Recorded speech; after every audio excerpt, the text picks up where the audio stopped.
Hi, Lauren. It's so good to see your face. Hi, Angie. It's great to see you. Always. Yay. It is a lovely Thursday morning at 11 a.m. Sure is. Yay. I'm excited to get to know a little bit more of your philosophy of midwifery Mhm. and hear from you how things are going over in your neck of the woods. How are you feeling today?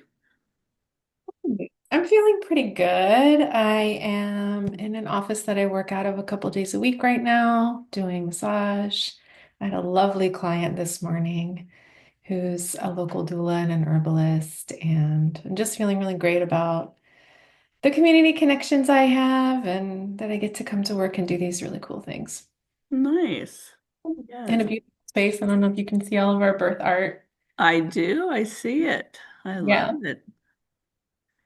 Very earthy. Yes, I'm at my house right now, so you might see pictures of kids on the wall and a lovely broom. Nice. Yeah, so I guess the first thing we can talk about is your journey to midwifery. I know it's been a long journey, Yeah, I and was gonna say, how long do we have now? we have 40 minutes. Yeah. Yeah, So, when I was about 16 years old, I actually met a woman who was becoming a certified nurse midwife at a school called Frontier, and she had raised her kids, and so this was like a career return for her as a nurse to take the next step to providing compassionate care for families and women. And I was like a young person thinking about what I wanted to do with my life, and I had no idea that midwives existed. And she started lending me books. She lent me Spiritual Midwifery and a bunch of other books that I still actually have on my shelves. And that just ignited a passion in me. I started dreaming about catching babies. I started trying to figure out how to make this a reality. And at that time, a lot of people that were becoming midwives were doing that because they had their own birth experiences. So I really didn't know anyone who was younger like me. And my friend right out the gate said, I don't think you're going to be happy in a hospital, which is where she was going to be working. I think you'd be a lot happier doing community birth or home birth. And so if I were you, I would look into those options. So I started on that path and started working to save money to actually move to Oregon was my plan at that time, to go to a school out there that was like a 2 to 3 year program. Um, I did actually go to the farm and meet Ina May Gaskin, where spiritual midwifery is set. I did my birth assistant training there in 2002.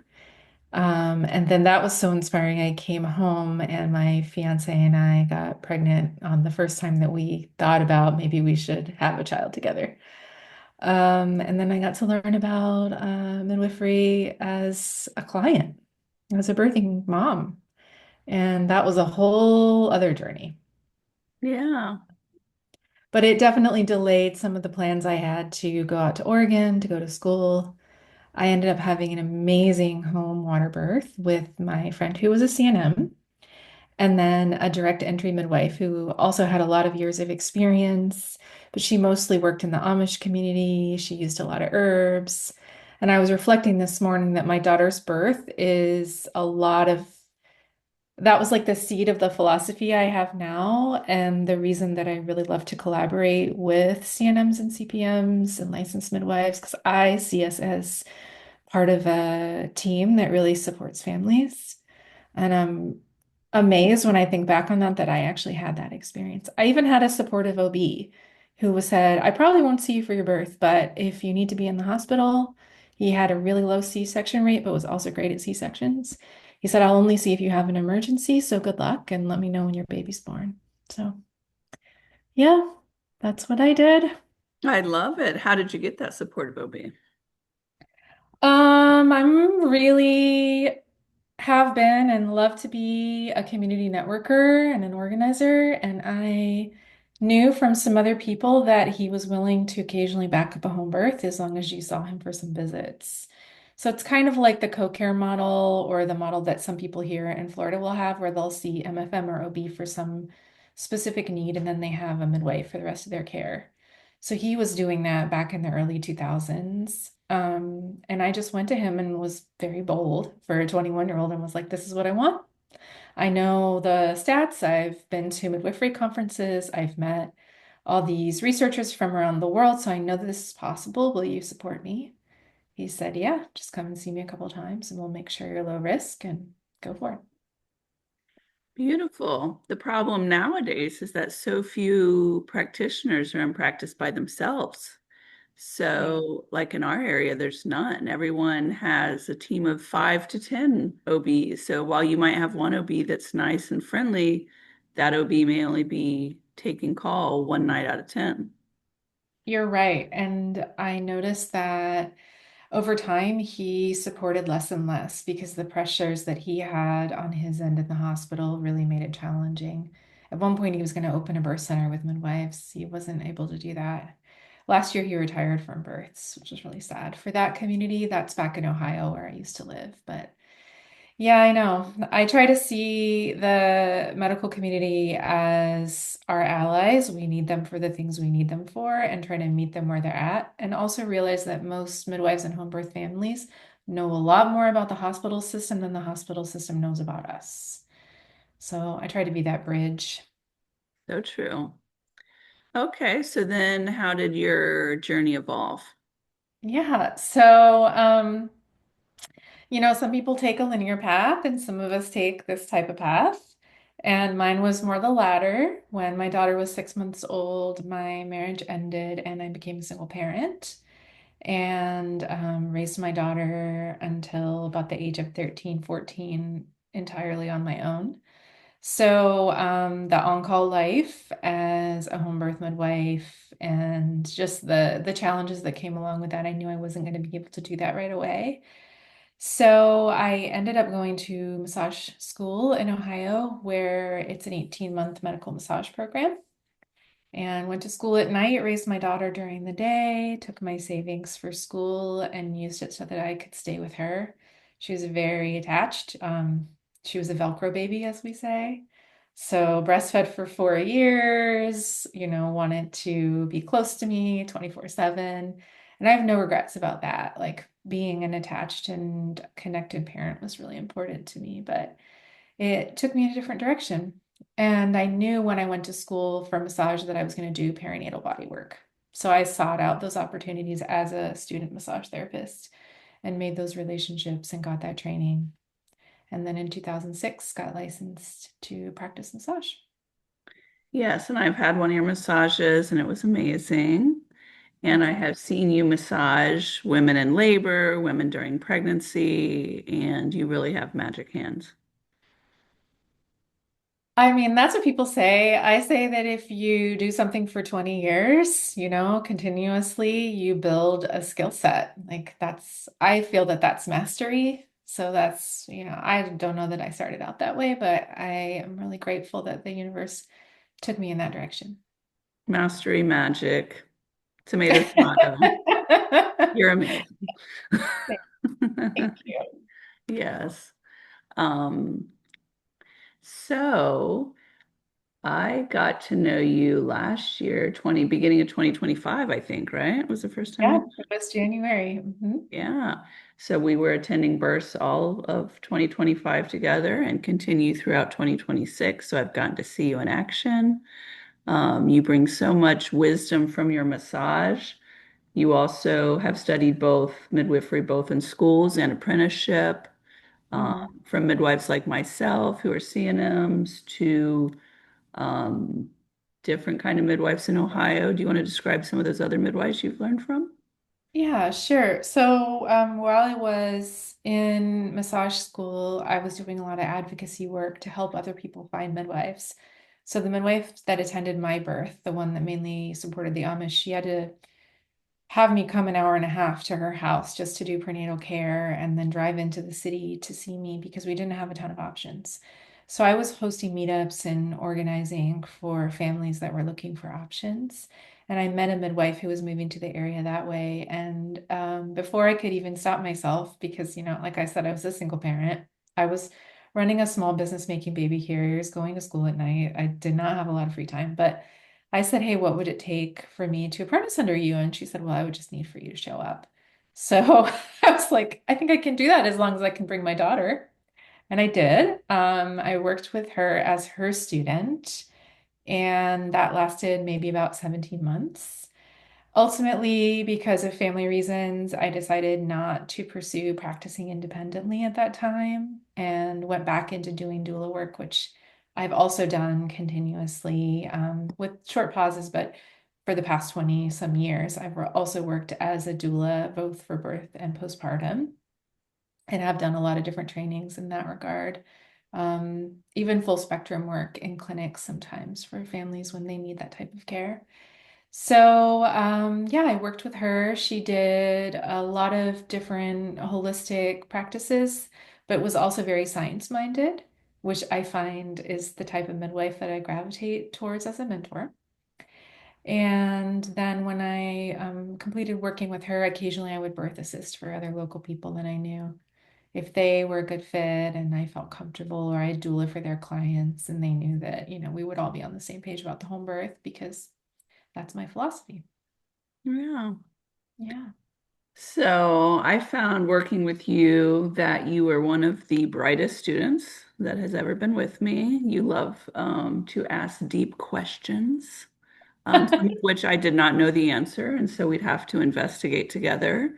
Which Um, I really admire you for being honest about and then sending me off to learn. mhm. That's a great teacher right there. So thank you. Yeah. So hopefully you learned some while you were with me. I learned some as well. I learned a lot from you. I can't thank you enough for being my mentor. I Yeah. really truly grew a lot this last year in the ways that I needed to. So thank you.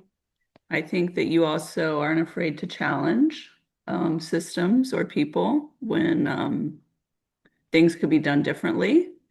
And sometimes that was hard, but I think it's also growing. So you definitely challenged me in the ways that you approach consent Mm. and autonomy and just a deep, deep, deep respect for the birthing people that were in front of the birthing families. So I learned so much from you, and I'm grateful for that. I think that you have impacted my practice more than any other student I've ever had.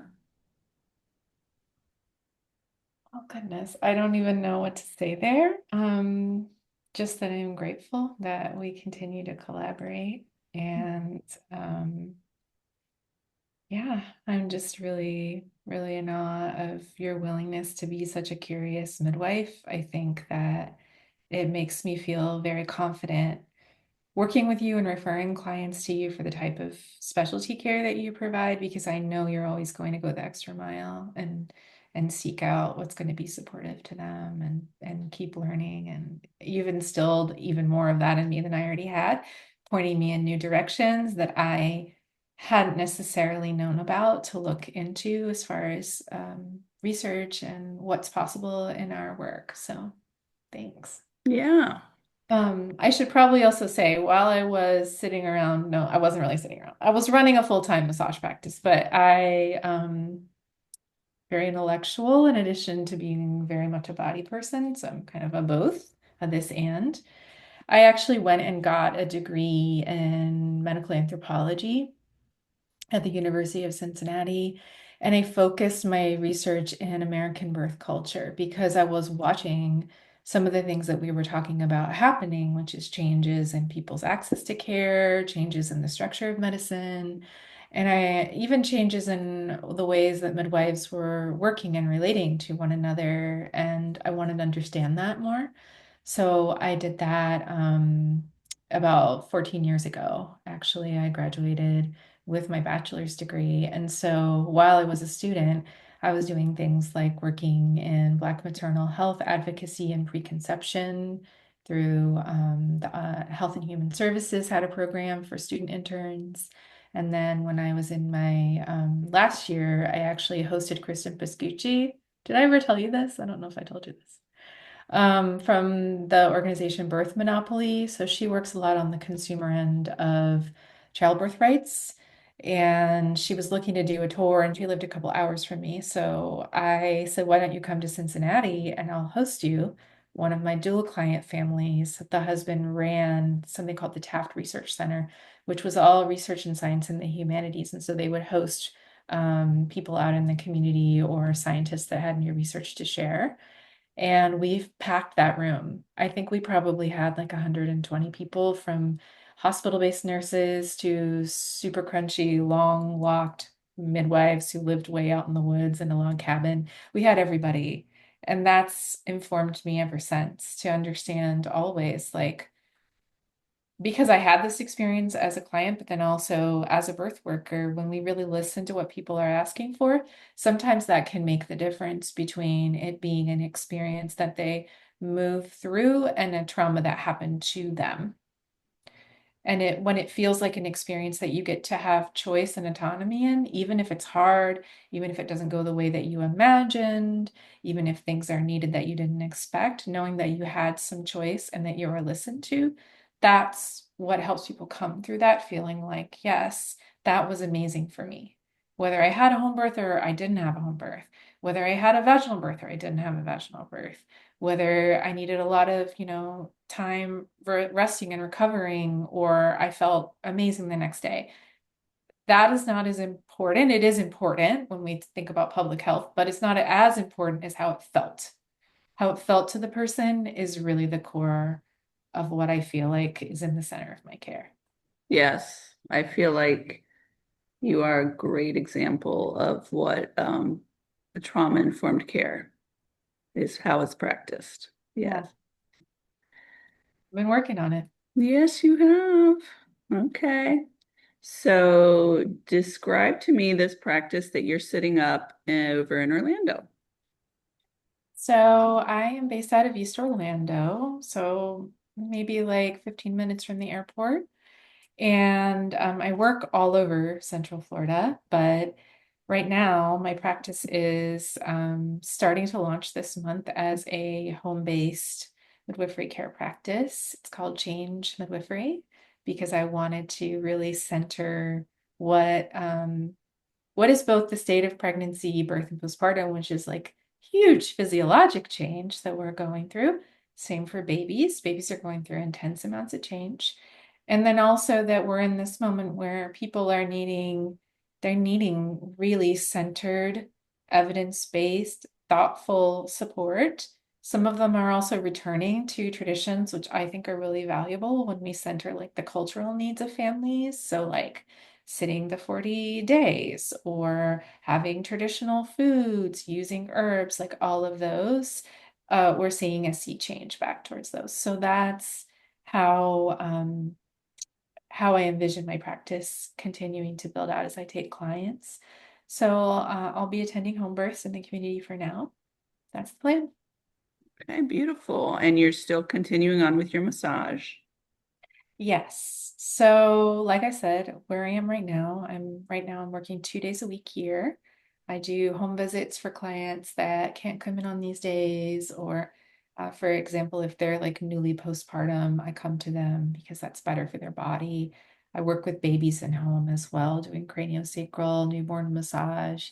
I'm trained in tummy time technique, which is an OT-based technique.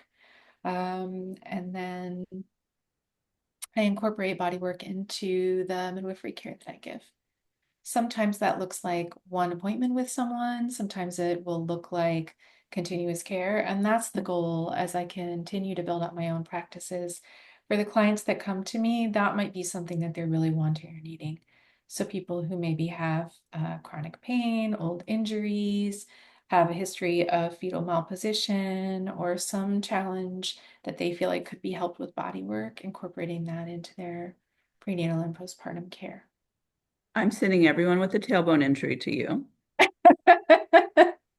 Great. I'm excited to work with them because, yeah, that is the thing. I would see all the time as a doula and not know exactly how to help. So 8 years ago, I trained specifically in uterine massage and abdominal pelvic work through Rosita Arvigo's program, which was called Arvigo therapy at the time. And then this year, I trained in internal pelvic body work for the pelvic floor muscles which for me here in Florida is solely under my midwifery scope. But I trained with some people out in Oregon that are part of an osteopathic bodywork community out there. Yeah, because I think there's so much we don't really have knowledge of how that works with soft tissue. And I think I'd like to see us grow, particularly as a midwifery community, our skills, because we have great skills in palpating babies and figuring out, heads and butts and where to listen for the heartbeat. I'd love to know how we can learn more about how to support people's pelvis as it changes through pregnancy and birth. Yeah, and I think you have a real gift for envisioning baby's alignment in relationship to maternal tissues, and that your hands-on body work really helps women um, have easier labors, shorter labors, helps their babies descend better, less pushing time. So I would feel very honored to be your client, pregnant client. I would say Lauren has skills that only 1 in 1,000 midwives have, as far as the massage and the internal body work have. So her clients are going to be very, very blessed by those hands that have done so much work in addition to the midwifery training that you've had. Thank you. This past summer in my last year of school, I met a midwife from Ecuador, and they're working on preserving their indigenous traditions there, and they're starting a school. And one of the things they talked about was body work. They have like a four-legged stool approach. And so herbs, prayer, things like that in their traditional medicine. And then one of those was body work. And I truly think all midwives probably had the skills at one point. Doesn't mean we all use them. We all have our things that we are inherently, naturally inclined for, right? Some of us, I know you, breeches and twins, like how does all that work? The physiologic change, how to support that well, how to get them into the ideal positions and knowing what to do when they need support. But I do think that body work is something that maybe we have let go as we've added in other also very necessary tools like lab work. And I don't think it has to be an either or. I think it can be a this and. So, Yes. So a little while ago, Lauren and I attended a breach together, and I mhm. was so happy that she was there. This mom at first was dilating right on schedule, what you would expect, what you're hoping for in a normal progression of labor. And then we had a bit of a stall and an anterior lip. And for the first time, I could really see her full anatomy, her sacrum, her butt, and I recognized that there were some tight tissues. I could just look at her and know this is a tight squeeze. This is some tight tissue. This is someone who has not done a lot of yoga and stretching and could use some more. And labor at 9.5 centimeters is not an ideal time to find that out. But Yeah. that was when we found it out. And Lauren to the rescue. You gave about 40 minutes, I think, of external work on the butt and the sacrum and internal. And then we had some progress. That was very cool to see and to get everyone's feedback. I do feel like that was one of those bursts when we needed everyone's skills to be there. Mhm. And it was an awesome opportunity to be there and collaborate. So thank you. And also we all in this culture, we have babies a little later. So the sacrum actually doesn't fully fuse until someone's about 21 to 23 years old. So if we're having our first babies in a community, let's just say traditionally where maybe babies come at, the first baby at 19 to 23, then there's a lot of space in that pelvis. Waiting until later, and then maybe we have 20 more years of history. Let's just say somebody gives birth at 40 for their first child. Not uncommon. And midwives, we love to work with the clients that people think of as like elder or geriatric. We don't see it that way as long as the pregnancy is healthy and low risk. And from a bodywork perspective, that's a lot of time for the body to get habituated into certain patterns of tension, people to have injuries and accidents, and all of those things are going to affect progress of labor, fetal alignment, even pain in labor. I saw a client this past week for a postpartum massage. I was not at her birth. It was just her massage therapist, but she had midwives and a really good doula. And her first birth was a very, very long labor. She ended up going to the hospital and just really felt very disempowered and then had a shoulder dystocia in that birth. And this pregnancy, her goal was to have home birth with licensed midwives, avoid all of that. So her doula recommended she see me. I saw her maybe 6 times. We really worked a lot on some pretty intense issues in her pelvis and in her abdominal tissues, particularly her uterine ligaments. And then when I saw her for postpartum, I was like, "So tell me, how did the birth go? You said you had a home birth." She said, "Yeah, my doula came over because my water had broken, and we waited 5 hours and nothing was happening. So the midwife said we need to do some things. So the doula did spinning babies, which is some movement stuff you can do, put me in a position that was really uncomfortable. And she said, I'm going to go home. Probably you're going to call me back within the next hour, but I want to give you space." So she left. The woman felt a big shift and then contraction, contraction, contraction. Well, her husband had left the phone in the other room. He had the presence of mind to go and grab it when he realized that she was starting to push her baby out and they needed to call someone. The doula made it with 10 minutes to spare. She said she pushed twice, no shoulder dystocia. And it was, I mean, it would have been great if her midwives had made it. That was more of a just her husband wasn't quite sure on the planning end. But she said, I had such a good birth. And that's why I do that. That's why I do that other work that I do. That's why I'm not giving it up because I know that it makes a difference. Oh So. yeah, it does. Yeah. Definitely. And I'm And so no happy. hair. She I'm so had a happy. tacked perineum, which was also a yay. Yay. I'm so happy that you're pretty close to me so that we can collaborate together and I can call you for births and that while you're doing your own thing as well, like you're not opposed to coming and helping us out every once in a while over here. Absolutely. Oh, and on that note, so where I am, I'm about 45 minutes to an hour from most of Brevard County. And I'm actually a Brevard County native. So for me, like going that direction and helping in that community when you have clients there or the rest of the midwives in the area are booked is important to me to be in that community. Hmm. Nice. What would you say is the best way for people to reach you? So right now, it would probably be to send me a message. So I have just a general landing page website if people want to check out either my bodywork practice or the midwifery practice. And that's my name, laurenswales.com. So that's a website you can go to. From there, you can choose, do you want body work? Do you want to look at my page for midwifery? The page for midwifery is very bare bones right now. You can contact me through email, or my phone number is on there as well. So if people prefer to just chat on the phone, or you can send a message requesting more information on a contact form. As time goes on, I'll have more things there about my history, my philosophy of practice, but it really has been a hit the ground running opportunity. So it's happening as it happens. Yeah. And tell me a little bit if someone's thinking, why should I choose Lauren other than her body work? Like, what is your philosophy of midwifery, pregnancy care, home birth? Mhm. So I think that's kind of a two-part question. Um, the first part I would say is we've talked a lot about how long I've been doing different aspects of this work. So I think that's one thing is when we look at who do we want as a midwife, I think it's helpful to have someone that has a depth and breadth of experience. I've been everywhere from, a cabin out in the woods with a totally off-grid setup to an OR.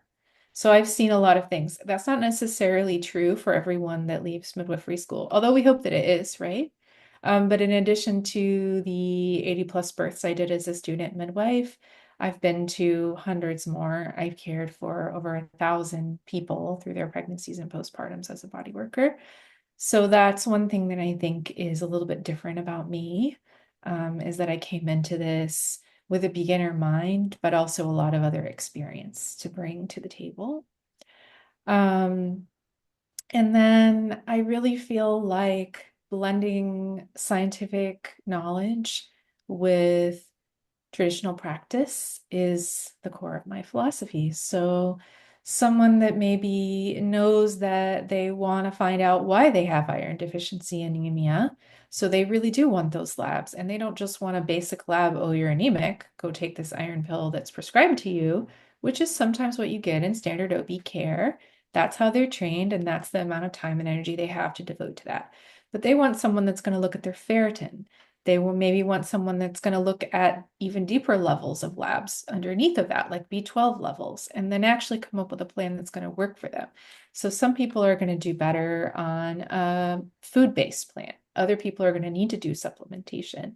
Some people can't tolerate certain types of supplements, so they might need a referral to go get an iron infusion.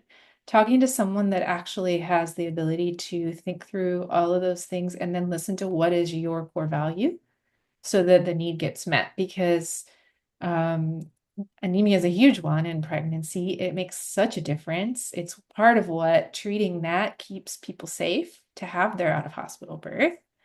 And that's something that I think about in all aspects of care. So I'm not just thinking about it on a lab, I'm thinking about it about how are your dates? Well, if you're not sure when you conceived, maybe it's worth getting an early ultrasound to determine your pregnancy dates. But if you come to me and say, I've been practicing this fertility awareness method and it's got good research behind it, and I know exactly when I conceived, I'm going to trust that you have good data on that. And I'm going to listen to you and we're going to document that way. If we see something that looks different than that, we'll revisit the conversation, but it's not, I have certain rules and regulations I have to follow as a licensed midwife. And I take those really seriously because I moved from a state that didn't have that option. So it didn't protect consumers, it didn't protect families, and it didn't protect midwives. So I moved here to have that option to practice legally as a licensed midwife. So I come into conversations knowing like, hey, this is what I can offer you. But if I can't offer that to you, I want to make sure that you still get the type of care that you need, or that we come to a consensus and understanding. So it's not me saying, it's my way or the highway. I have one size fits all approach. It's more nuanced than that, while we're also being realistic about how to get good care for you. Beautiful. So we got a couple more minutes remaining. Is there anything else that you want everyone to know about you or your practice? Um, hmm, I think, What are your favorite parts about being a midwife? oh my goodness, I have to choose one. I Couple. don't know, or a few. Mm-hmm. I don't know that I can make a decision about that right now. Let me think about what currently is exciting me. Well, something that I've been wanting to dive a little bit more deeply into actually is functional lab analysis and some of the options available to that. As a student, I learned from everyone that I worked with, and I had quite a few preceptors in school. But now that I am able to practice on my own, I'm curious to try some things like full script and just investigate what other labs are kind of being recommended now. There's some stuff coming down the pike, maybe to understand preeclampsia better. I'm very curious about that. Um, yeah, so just understanding and then communicating that knowledge to my clients in ways that allow them to make really informed decisions. Um, I'm personally a very sensitive and spiritually grounded person. So I work with clients of all backgrounds, faiths, and no faiths. And for me, I find this to be a very important time in people's lives that we go through. In anthropology, we might call it a peak experience. Giving birth and being born is a peak experience. And that's true for everyone that participates. So just holding that container with people as they're going through this huge transformation as a family. What often has happened for me as a body worker is then I'll work on the pregnant person, then I'll work on their baby, then I'll end up working on their mother or their partner, or their sister, and it spreads out from there. I've worked on grandmas that spoke no English and came from China to care for their families.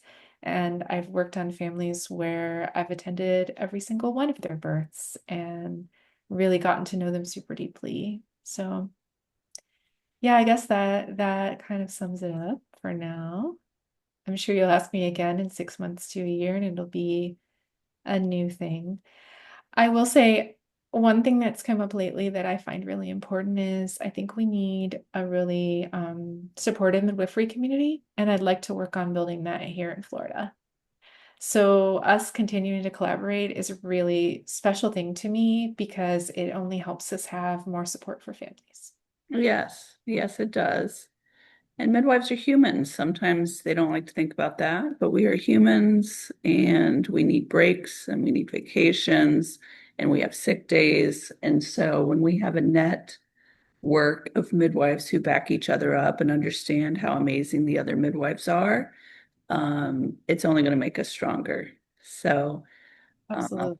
I am happy to know you and to call you friend and colleague, and I'm so excited to launch this out into the world and let everyone get to know you better. Thank you. I appreciate you taking this time. Yay. Okay, until we see each other in person. Bye, Ange. Bye.